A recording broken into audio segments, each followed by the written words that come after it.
Right here, right now, what I have is I have a rattan stick, all right, which is pretty dense and it's fibrous. Rattan is. So what happens is it's mainly used as a training device because these fray over time, so they don't break. You know, like a hardwood would just break, and now you're with your training partner, you might accidentally stab them with a sharpened end of a broken hardwood stick.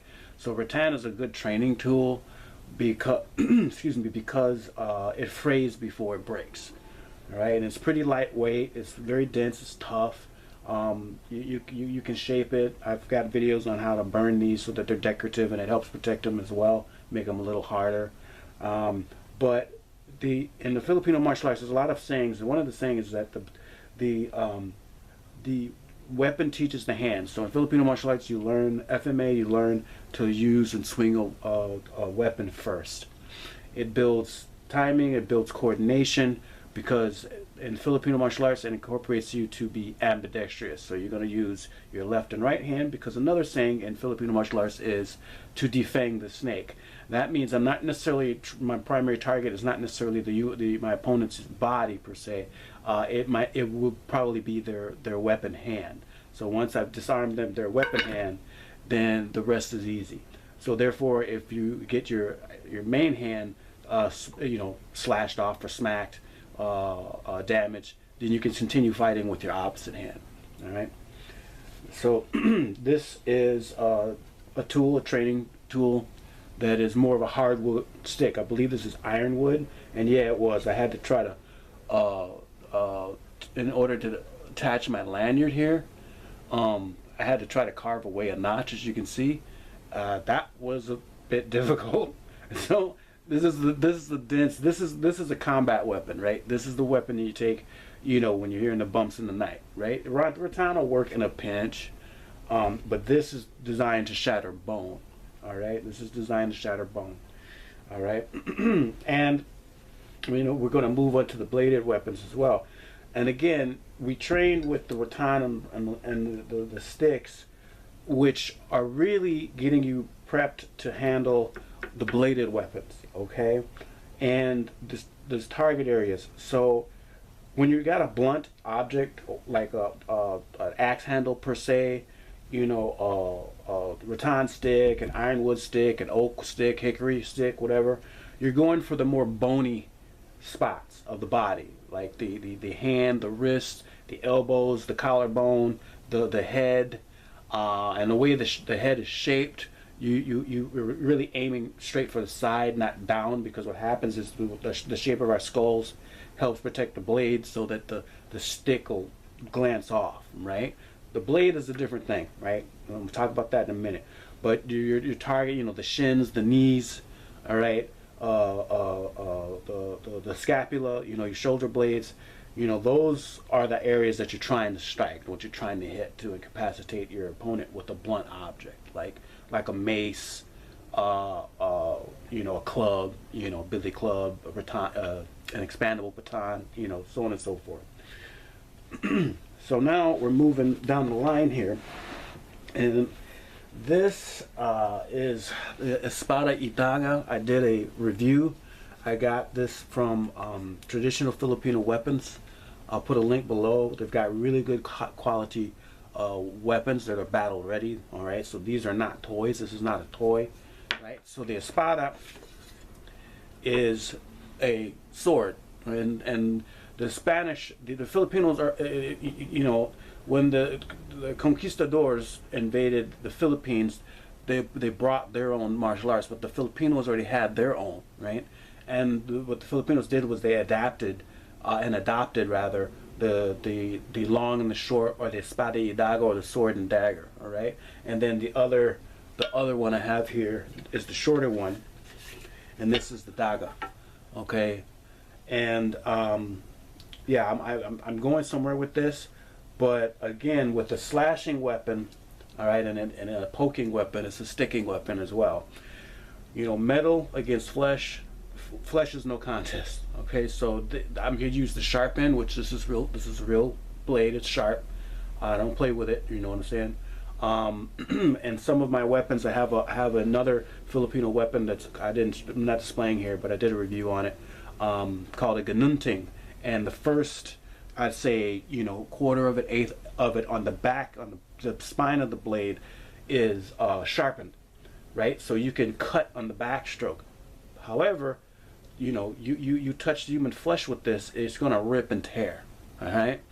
And that's why sometimes, even when you're using a sharp object, it doesn't register, right? And many of us has gotten paper cuts or been sliced with a very sharp implement, and your body doesn't register right away, right? And in combat, you need that shock value, okay?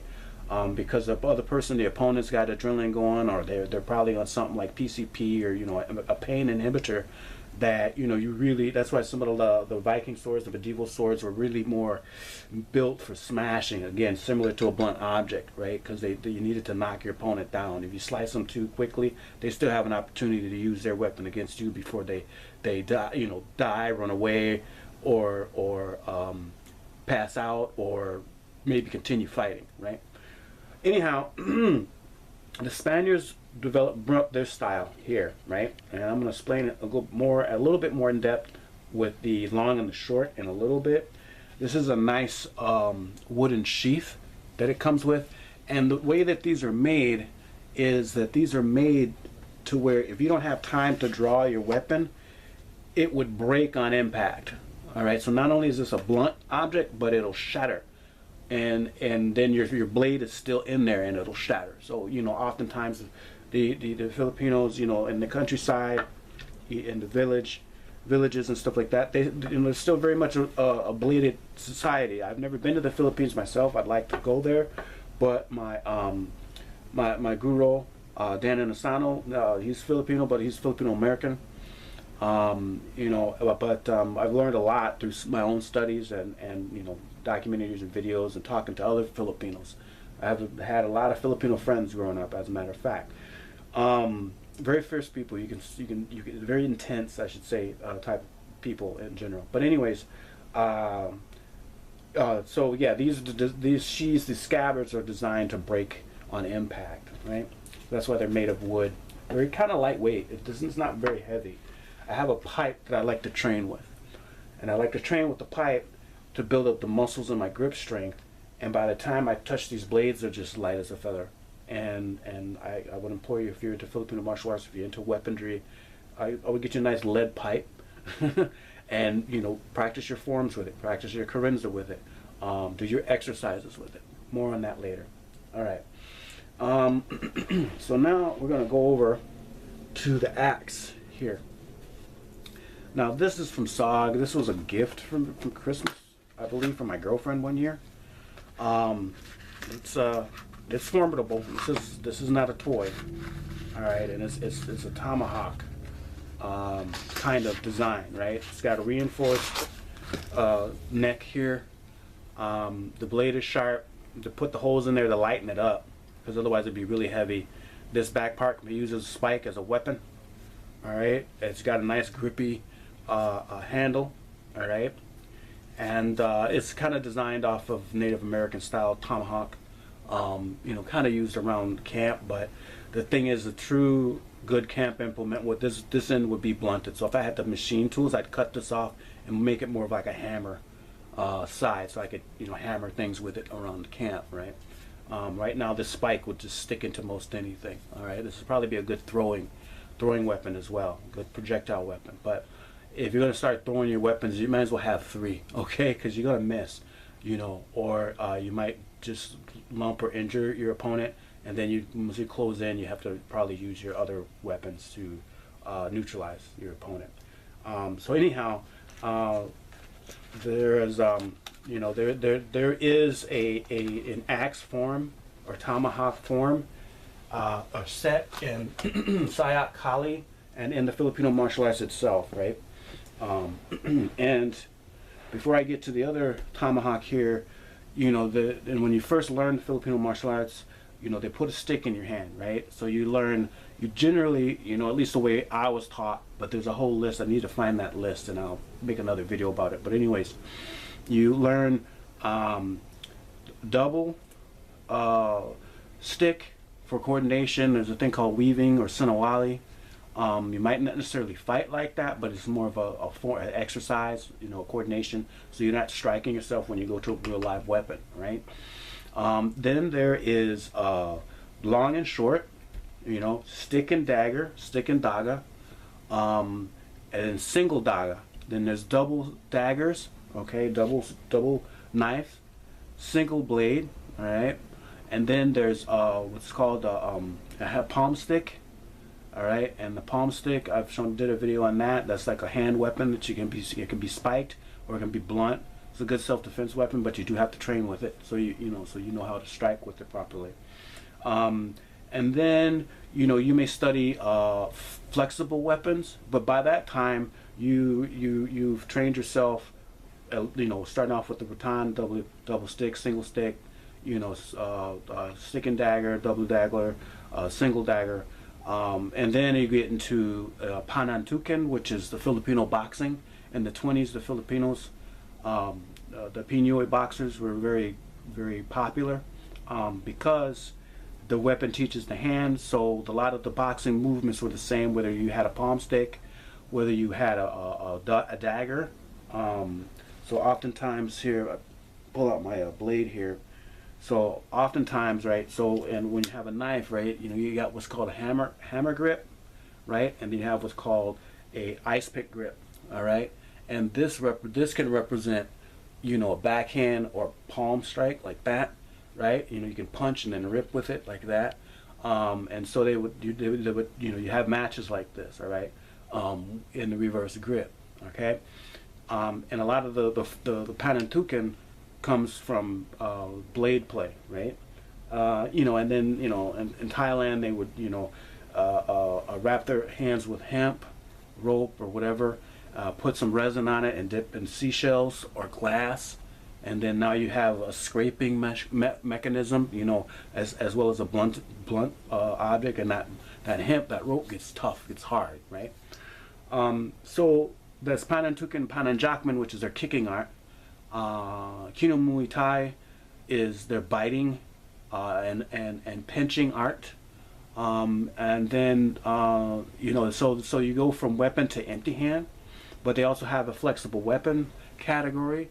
So this is my infinity scarf. It's middle of summer, towards the end of summer right now, while I'm making this video. But this I did a short video on flexible weaponry. That could be a whip, chains, your belt, purse strap, a sarong, all right, handkerchief, your own T-shirt, so there's a full array when you get through the Filipino martial arts. By the time you're seasoned in it, and I've been studying it for the past 30 years, anything pretty much becomes a weapon once you understand how it's used, how the body works, etc., etc. That's why when you see the John Wick movies, when you see the Jason Bourne movies, you see all this cool stuff, and the hero is improvising weapons using a towel or a pen. It's all actually from the Filipino martial arts. I know I used to train with some of the producers and stunt people that are a big part of those films. So when I watch those movies, I recognize almost everything that I see in there because I've trained it. It's real, but of course it's glamorized because it's a movie. So they got to make the action wider so the audience can pick up what's going on. All right, so this last one here is the is the head hunting axe, and I really like this weapon. Got to be careful with it because it's not a toy. I did a review on this. It's got a weird shape. This front part is sharp. The back part, obviously, this is a weapon. It's not a farm tool necessarily, right? And there are tribes in the Philippines that's what they did. They headhunted, right, each other, right? And so this is designed to sever the spine and stuff like that. I've never, thank goodness, I've never had to decapitate anybody. So I wouldn't have any I wouldn't know how this would work on the human body. And thank goodness I haven't. I'm not in any positions to be able to try it. But I have practiced the motions, all right? So I've used my 550 cord to decorate the handle, and as you see, I've got a lanyard so I don't lose it. And I put a nice big bead on here because this becomes a weapon too. All right, so in a Kali-style or a Kali practitioner, almost everything becomes a weapon after over time, right? So, and there's different ways to hold this as an axe, right? So as a tomahawk or an axe, right? So you can hold it, you can choke up on it like this, right? I'm gonna have to wipe this down because this is actually carbon steel, so this will rust. But you know, I can choke up like that and use it in close quarters like this. I can use the back part, the handle, to hit and to strike and to stab with. I can strike, you know, this way with this, right? And I can reverse it and do the same thing. Now with this spike on here, I got to be careful, right? I got to choke way up on it, right? Hopefully this is showing on camera. But I got to choke up. But again, I'm in reverse grip, so I can gouge like so. I can strike like so. I can use this, the wooden end primarily as my bludgeoning tool, and then this can be my decapitation, right? So yeah. You know, this is kind of the ways that you use this type of tool. I think there's videos out there about how the Native Americans would use their tomahawk as a martial art weapon, and their Native American systems. So I'm just going to show you a little bit, kind of like how you would use this, you know, and conduct, you know, with just a couple of drills. All right.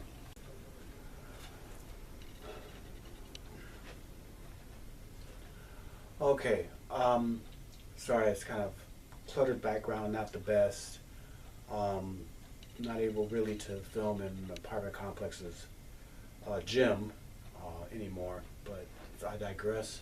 So I'm just gonna have to shorten my motions, and I'm just gonna give you a brief example of, you know, the two weapons, you know, the double weapons system within the Filipino martial arts. And this is just a basic sinawali, right? So this is kind of a weaving pattern, just like so, right? And you know, I'm choking up a bit just so I'm not hitting my background. My girlfriend killed me if I put a hole in her screen there. So yeah, this is just what an example of sinawali. I can do a whole carenza probably outside sometime and show you, right? But you know, there's just different ways I can go upwards, right? Okay, I can go backwards. Okay, so this trains you, you know, coordination and awareness, weapon awareness. Okay, because you're not trying to get yourself hit. And when you train this pattern with a partner, it strengthens your grips. It gives you your coordination and your timing. All right, and it's really only preparing you to handle the actual live blades here. Okay, so I have my espada y daga, all right, or my long and short.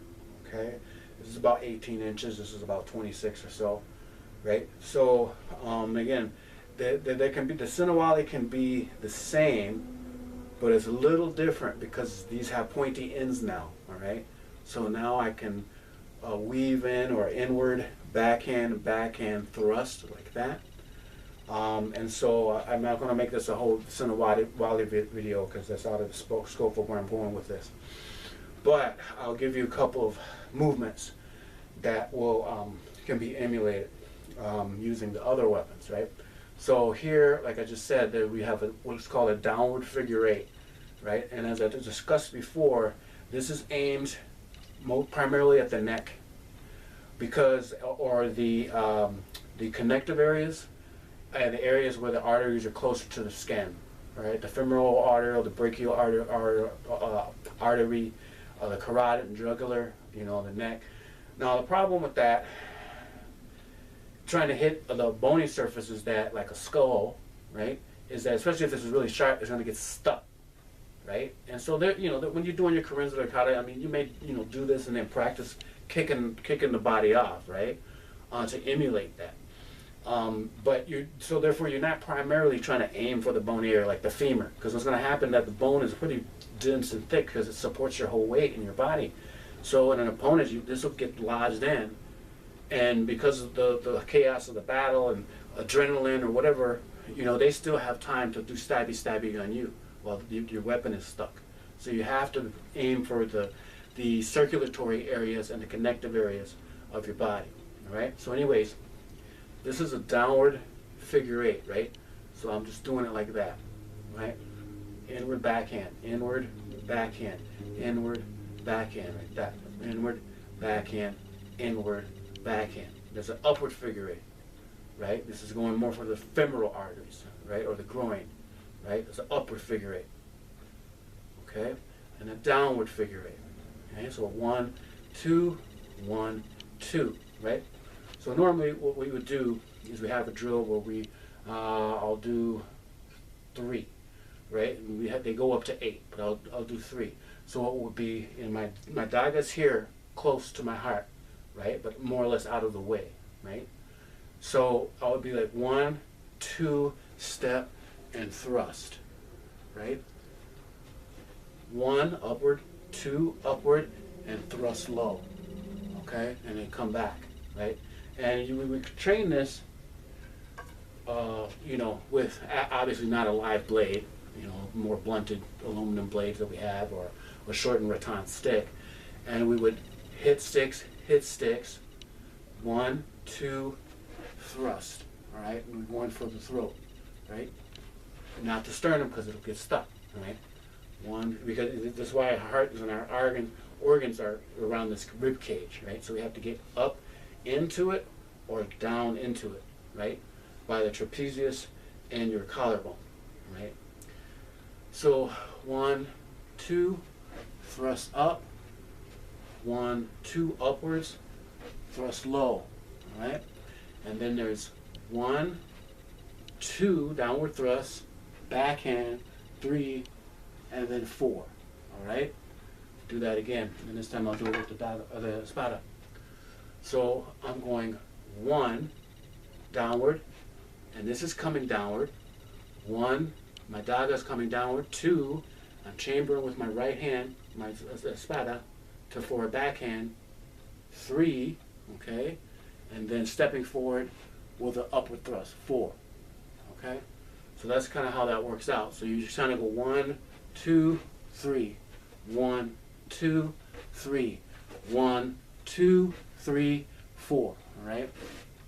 And there's a ton of these, right? There's like 8, right? So I could go 1, 2, 3, 4, 5, 6, right? 1, 2, 3, 4, 5. Okay. Well, I just showed you 3. I'm gonna go through all of those. All right. Now, my main point is that if you know what's going on the internet today, as of August 26th, 2025, all right, this is all the rage right now, okay, because of an unfortunate event that shouldn't have happened, right? So I've got my axe or my tomahawk, and I got my dagger, okay? If you know, you know, right? And the same things could work, right? Because the motions are all the same. It's just the tools are different, right? So I could do a 1 and a 2 and a thrust, right? I can go upwards 1 and a 2 and thrust, either low or high, or low and high, right? So it becomes a 4, right? 1, 2, 3, 4. You see how that works? Now I can choke out, all right? And so the handle can be a weapon, right? So we can say maybe this is close range. I'm either striking or I'm slashing. 1, 2 close. They back up. I follow with a thrust, right? I go upwards with the blunt end, right? 2. They back up and I thrust low. All right. So that's kind of how that's working. All right. So and again, I got the sheath on for safety, right? So we can reverse grip this, right? And it's the same thing. Now I've kind of got a wooden weapon, but on the end of it, it's got an axe piece here, which I can hook, right? The back end, I can hook the back of the neck, knee, you know, can knee, thrust, okay? So this is kind of how you would actually use a tomahawk, right? With a dagger, right? I'm just giving some ideas. Problem with the martial arts and being online, doing this kind of stuff is the bad guys get the information too, right? So I'm not going to disclose too much, but you know, with the situation that happened that I'm referring to, you know, with somebody who knows what they're doing, it could have been really ended badly for the other party, okay? Especially if they know what they're doing, right? So, you know, I can go 1, 2, all right? Downward figure 8, step forward and thrust, all right? Go 1, 2, okay? Or I'm hitting with the wooden part, you know, upwards, boom, all right? And then thrust low or high, you know, or 1, 2, 3, and 4, right? You see what I did there, all right? So I'm in reverse grip with the tomahawk, right? 1, they're running. 2, I'm closing in. 3, I'm backhanding with the handle, and then 4, I'm thrusting, right? So that's kind of how this works with using the concepts in the Filipino arts and the progression of the weaponry that you learn, right? So, you know, like I said, the weapon teaches the hand, right? And even, like I mentioned previously, which, you know, it might have been a little bit too long-winded, it may not. But the boxing is the same. We talk about panantukan, right? I'm taking my blade here. It's in my hand. That's why I like this model, the Spyderco model. You see what's happening here? I got a palm stick. I don't have to be deadly with this right away. That's why I like ballet songs, because you can do the same thing with a ballet song or a butterfly knife, right? So it doesn't have to be lethal right away, right? So the difference is now is I can backhand, right? 1, 2, 3, you know, and there's a punch, right? I can stay on camera, sorry, right? You know, I can uppercut, backhand, right? Punch, okay? See how that works? So the weapon teaches the hand. I can go 1 overhand, 2 backhand, right? So if I had 2 palm sticks or 2 blades, right? So this is a 1, okay? So I'm jabbing or just throwing my right hand, right? Jabbing, overhand, backhand, all right? And then backhand, right? Or, you know, thrust with the backhand like that. So that's what I love about the Filipino martial arts. I've been blessed to have great instructors in my life that, you know, through their generosity have given me many things. So thanks to Guru Rick Fay out of the Minnesota Kali group, and Guru Dan Nasano, Eric Paulson, you know, there's lots of names, Greg Nelson, lots of names. So, and, you know, I was a career bouncer for 20 years, 20 plus years, various different venues. And back in my younger days, in my 20s, that was kind of my laboratory or my test ground, right? So I'm doing, actually that's how my life was. I was either in school or, you know, working a job, go to the gym, train for 4 or 5 hours, go home, shower and shave, go to work at the club. So everything that I just worked on, whether it be grappling, boxing, kicking, weapons work, okay, all of that came in immense handy in those situations, right? I was known to be able to diffuse and always try to not use violence indiscriminately, you know. But when I needed to strip a bottle from somebody's hand, I knew the disarms to use. I knew the locks to lock them up and get them out safely. It's just because I was a gym rat like that, right? But anyways, as far as, you know, this is concerned, when pulling out the tomahawk, right? All right, what happened in the UK or in Scotland, you know, that was not okay, unfortunately, for that poor little girl. You know, I would have want my daughter to do the same thing. I'm sorry, right? That's just the way it is. I don't know, whatever you believe or whatever you believe, but, you know, none of us are getting out of here alive. I'm just not going down without a fight, you understand? So I thought I'd make this video, not necessarily in response to that, but I thought there's a teachable moment there because I have that background, that education, these skill sets. And again, I don't walk around with a tomahawk and a big blade in my hand. I just don't. Why? Because I've talked about this before. Almost everything around you can be used as a weapon. Ashtray, a pen, your clothing, doesn't matter, you know. So, you know, to someone like me who's been a martial arts geek all his life and then, you know, been formally trained for the past 30 years in these systems, you know, you can pat me down all you want, You know, I see weapons everywhere, right? And you know, unfortunately, that's the life that I live. Some people are very pacifistic. That's cool. You know, that's what you do, right? And I'm going to protect mine. You know, that's just what it is. And so there's just two different ways of living. So anyways, I'm not going to preach too much on, at the end of the day, you know, UK, clean your stuff up. If you know, you know. And I just don't want to see stuff like that again. Oh, and kids, please don't try this at home. Seriously though, you know, not without the supervision and tutelage from a, you know, a trained, competent, certified martial artist. Okay, so, you know, I'm just, again, it's just a teachable moment, but don't go around swinging axes at people. You know, trying to practice this stuff, especially with the live stuff, even aluminum stuff. You know, you could hurt yourself, you could hurt somebody, and not be wanting to. All right, so, you know, be safe, train hard. You know, just be careful if you choose to do some of the stuff. But there's bound to be nowadays some, you know, wherever you live, a competent martial arts instructor that knows weaponry, or a Filipino martial arts specifically, who obviously should be trained in the use of weaponry. So just be safe.